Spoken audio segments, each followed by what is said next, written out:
সম্প্রতি বিভিন্ন গণমাধ্যমে শোনা যাচ্ছে মিম ও বাপ্পির বিয়ের গুঞ্জন। তারা দুজন ভারতে গিয়ে বিয়ের কাজটি সেরেছেন এমন খবরও শোনা যাচ্ছে। অভিনেত্রী বিদ্যা সিনহা মিমের মা ছবি সাহা এই বিষয়টি একদম মিথ্যা ও উদ্ভট বলে জানিয়েছেন। তিনি এক গণমাধ্যমকে বলেন, মিমের বিয়ের খবর আমি জানবো না? আমি তো তার সাথে সবসময় থাকি। এসব গুঞ্জন যারা ছড়িয়েছে তারা আজ যাই হোক মানুষের মঙ্গল চায় না। আমার মেয়ের বিয়ে হলে সারা বাংলাদেশ জানবে। মিমের বাবা একজন শিক্ষক, তার সম্মানের একটি বিষয় রয়েছে।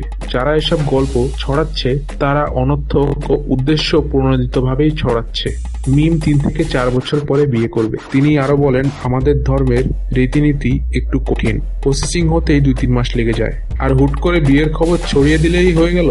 মিম এখনো 3-4 বছর পরে বিয়ে করবে বলে আমাদের জানিয়েছে।